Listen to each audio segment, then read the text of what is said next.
Hello again and welcome to another Newsround Extra. Today we're going to look at the latest burger boom. It's just beginning and it's a battle for the money that you spend when you pop out for a meal.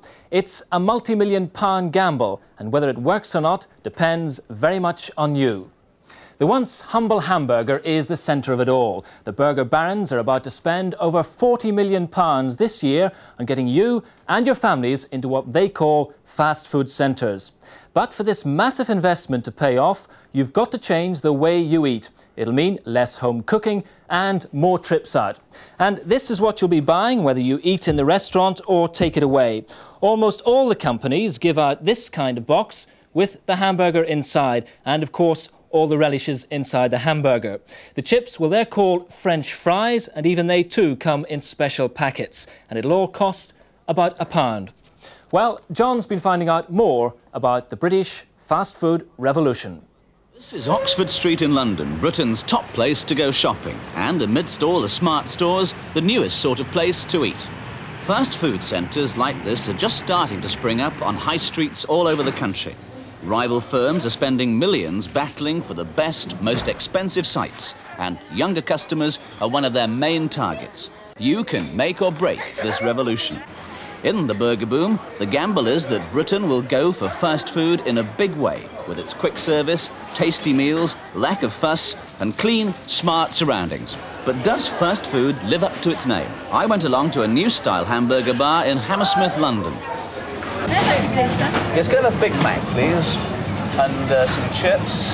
Would you like large French fries? Small ones, please, yes. And a milkshake, I think. Strawberry. Is that to eat here or to take away? To eat here, please. It's £1.52, please. £1.52. Right, thank you very much. Right, let's put the clock on that and see just how fast food really is. Now, I've come to the McDonald's just round the corner from our studios in London, but I could have gone to more than 50 McDonald's in the London area, and it would have been exactly the same service, the same surroundings, and exactly the same food, because that's the whole point of the fast food revolution. You know exactly what you're going to get.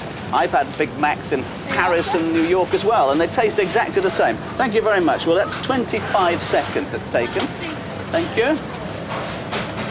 They reckon that you shouldn't wait more than 2 minutes in the queue and 1 minute to actually get your order, so they've beaten a record today. Until now, firms like Wimpy's have had it all their own way in the mass sales of hamburgers and everything that goes with them. Now they're having to face the challenge of the new boys.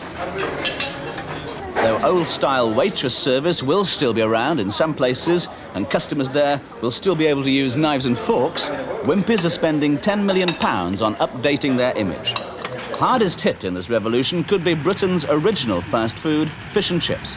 The high cost of fish makes the cheapest of the burgers just about the same price.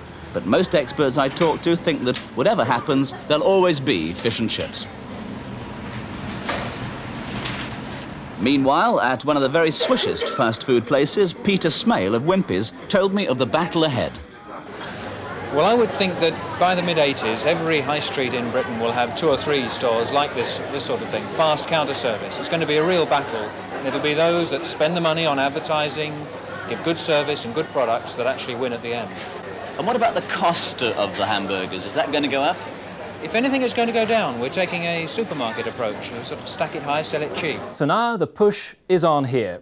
7 years after London's first fast food centre opened, the giants are spending millions of pounds moving into the rest of Britain. And their first main target area is here in the Midlands. One big centre has opened already, and later this year, Birmingham will get its first fast food, multi-million-pound fast food centre right in the heart of the city. And in Sheffield, a British firm has just spent over £1 million converting a cafe into a fast food store. And the idea is that the invasion of the rest of Britain won't be many years behind. But will Britain buy it? We invited a team of tasters to come to London for the day to see whether they thought fast food would take off in their area. Well, you've all had quite a flavour today, haven't you, of the hamburger trail? And of course, London at the moment is one of the few places where there are these fast food centres, but soon they will be springing up all over the country. Do you think this is a good idea, Daniel? I think they are a good idea, and they will catch on in Britain, and it's good fun to go to, as long as the prices go down a bit, because they are a bit too expensive. I think they're too expensive at the moment, yes. And what about you, Peter? Well, they're clean, and there's always people cleaning up tables, and food's always, well, usually fresh, and it's got a nice friendly atmosphere. So you think we've got a big future, do you? Yes, definitely. So hands up all those who think that fast food centres are going to boom. Oh, well, that's everybody, isn't it?